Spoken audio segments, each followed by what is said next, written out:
Yes, exactly. Now, it's even more interesting because once he comes to this country and goes to that flight school in Venice, Florida... This is Muhammad Atta now. This is Muhammad Atta, the supposed ringleader of the hijackers.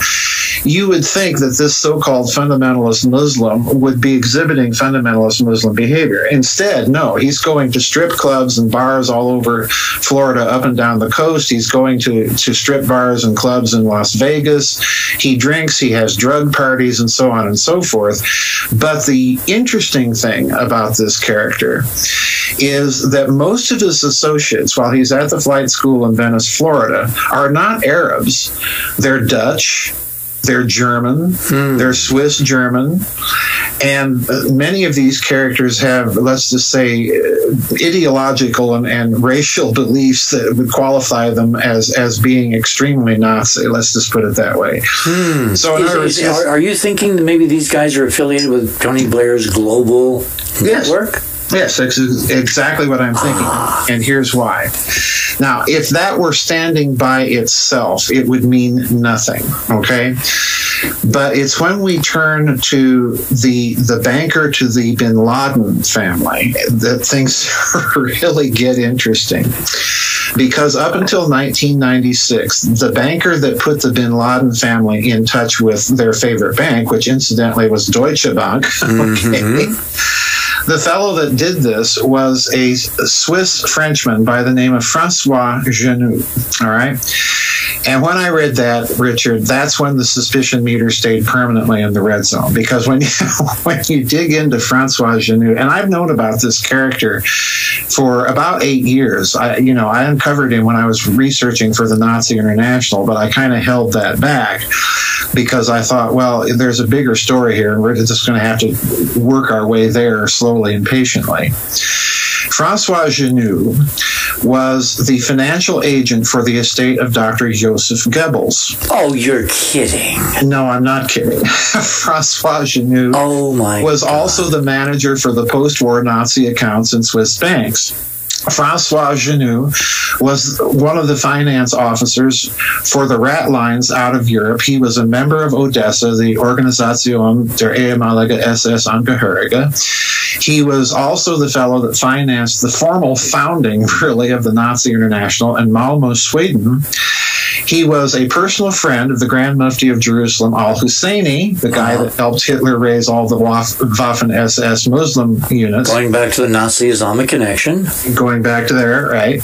And in addition to all of this, he was the financier for the late 1960s terrorist conference in Barcelona, Spain, that included such stellar luminaries as Yasser Arafat and SS Colonel Otto Skorzeny. So in other words, this guy... Now, wait a minute. Whose banker was he again? The bin Laden family. Oh my God! Holy cow! And the bin Ladens were very, very close to.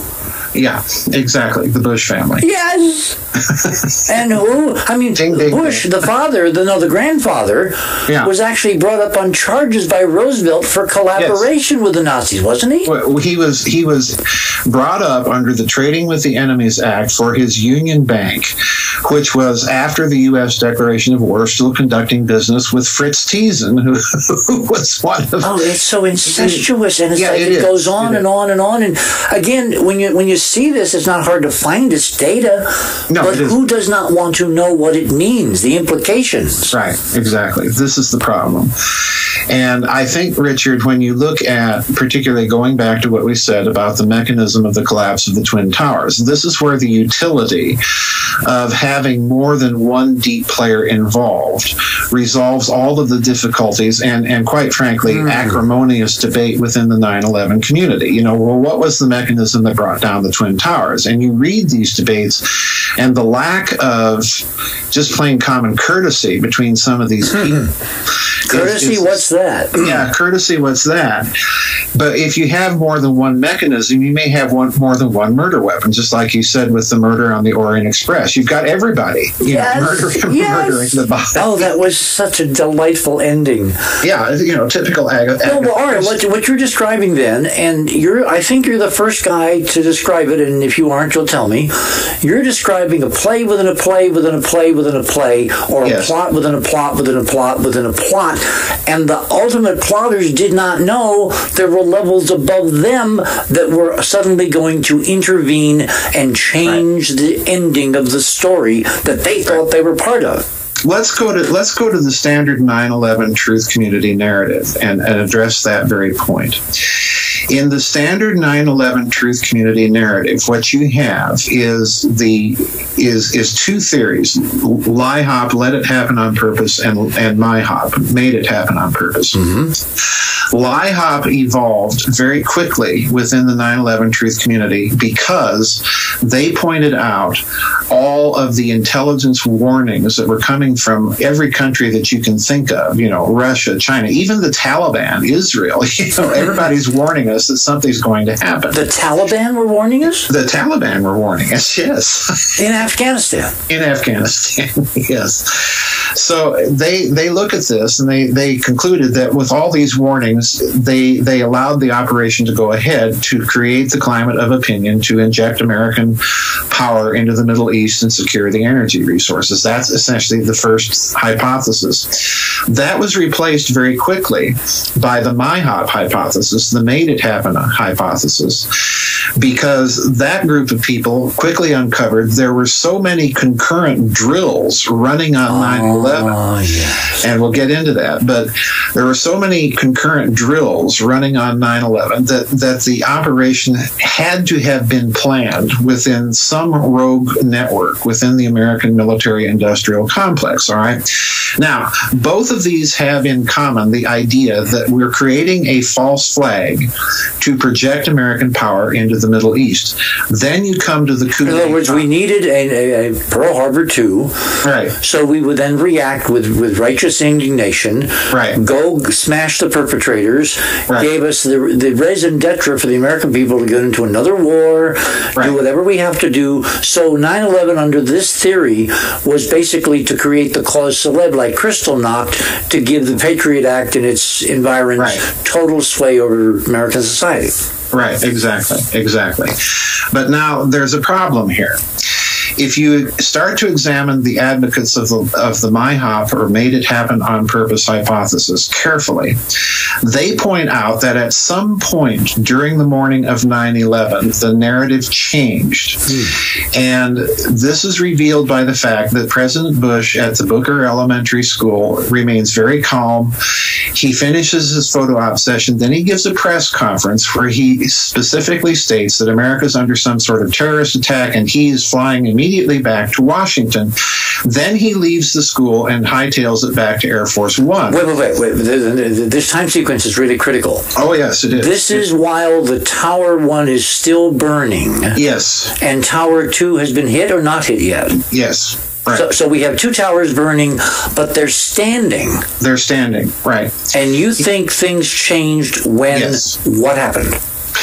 Well, things changed at some point between his departure from, and again, I'm not the one arguing this. I'm simply reviewing what has been said in the 9/11 truth community. Okay. Because if you don't understand their logic here, you're not going to understand mine.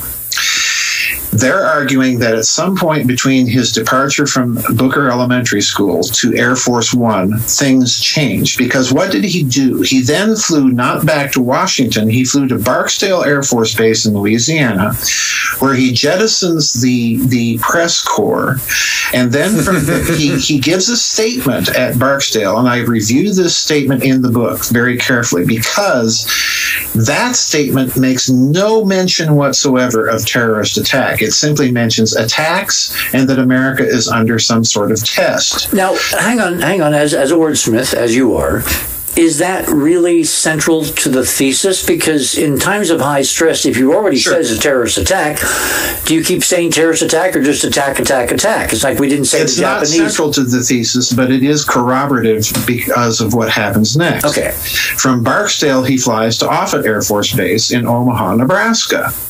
Now, Offutt Air Force Base is the headquarters of STRATCOM, formerly known as the Strategic Air Command. In other words, Barksdale is the backup headquarters for all of America's thermonuclear forces. Oh. Offutt is the headquarters for all of America's thermonuclear forces. And on the day of 9/11... So he goes to the backup first. Yes, and then somehow gets permission, or the situation is such that he can then go to the primary global nuclear command center for the U.S. Strategic Air Command, as it used to be called. Why is he doing that in the middle of a terrorist attack on New York? Because on 9/11, there's a two sets of drills. One is called Global Guardian, which was all of America's thermonuclear forces, ICBMs, bombers, SLBMs, submarine-launched ballistic missiles, were under a drill of alert. In other words, we were on the highest state of nuclear readiness since the Cuban Missile Crisis. Oh, my God. On 9/11, that morning? Yes, on 9/11. Now, what are the odds that that's just an accident? Precisely. Or coincidence, or... So, all right, can a guy sitting in a cave in Afghanistan have moles placed in the command authority to where he can get access to these? The drill schedule alone is top secret, I imagine. Exactly. This is an indicator that the planning for 9/11 is coming from within level 2. So why then does Bush have to fly to these command centers? Well, suddenly fly. Not planning to, and suddenly doing so. Well, in the thinking of the 9/11 truth community, what this means is he had to reassert personal presidential control over the command structure of America's nuclear forces. And that means a coup d'etat. And this, again, please understand, this is the reasoning of the 9/11 truth community. And the reason that he did so was because, in their thinking, a coup d'etat was underway. And this is also why Cheney is in the White House Situation Room, all right? Right.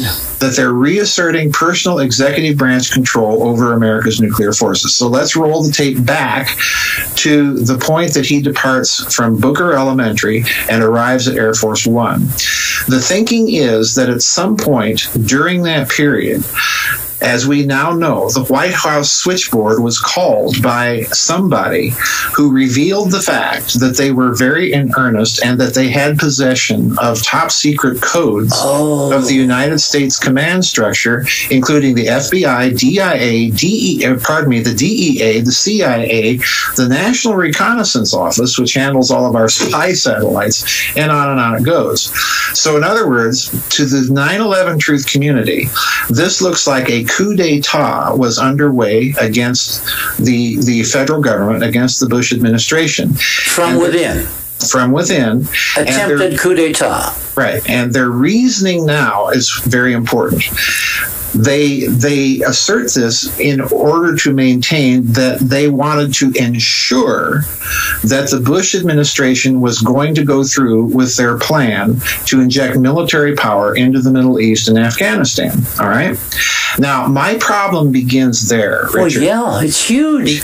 My problem begins there because the Bush administration is already a neocon administration. Absolutely. You have Paul Wolfowitz, you've got Donald Rumsfeld, you've got Dick Cheney. They wrote this prescription called The New American Century, basically showing how we could take over the world. Right, exactly. And President Bush obliged them ultimately by saying, yes, this is a new Pearl Harbor. Okay, and that's the phrase that was used in that report. But my point here, let me get this out.